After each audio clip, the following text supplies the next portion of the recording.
et bienvenue à un nouveau lundi de la lecture. Alors, aujourd'hui, je vais vous lire Les couleurs d'Eugène de Véronique Vernette.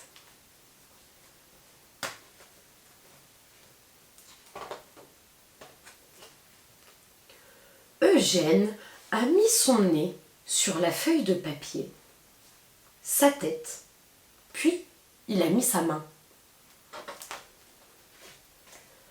L'autre main et ses bras, Eugène a mis un pied, puis il s'y est glissé tout entier.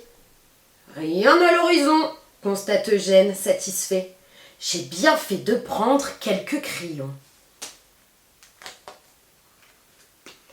Eugène fait une échelle pour pouvoir poser le soleil tout en haut.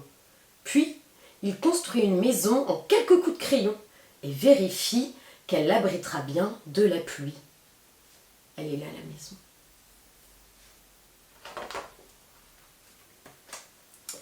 Il se sent bien chez lui, mais tout seul, il s'ennuie. Il construit un bureau, un chapeau, un vélo, mais ce n'est pas rigolo. Alors, il rajoute un bateau, des matelots, des oiseaux et des animaux. Eugène trouve ça amusant. Il rajoute donc un éléphant, un géant, quelques enfants et 2 ou 3 présidents, un château, des gâteaux, une télé, des jouets, un camion, un avion, une grue. Eugène a disparu.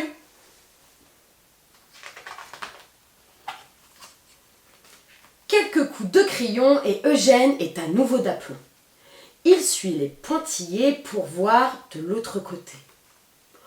Eugène n'en croit pas ses yeux. « Comment ?» s'écrie-t-il stupéfait.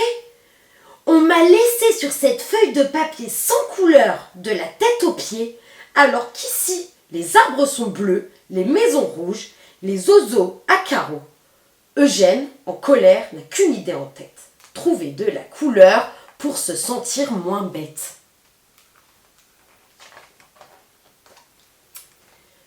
Il saute à pieds joints dans une petite flaque bleue, mais il n'obtient que des taches sur son costume.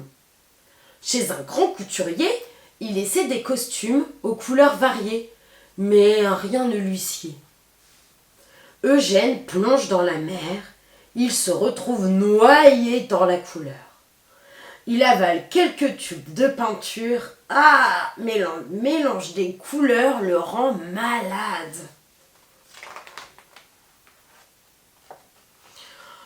Eugène est désespéré. Même ses larmes sont tristes à pleurer, toutes décolorées. Il marche en long, en large, en travers, de travers. Il croise un petit lézard très coloré qui lui donne une idée.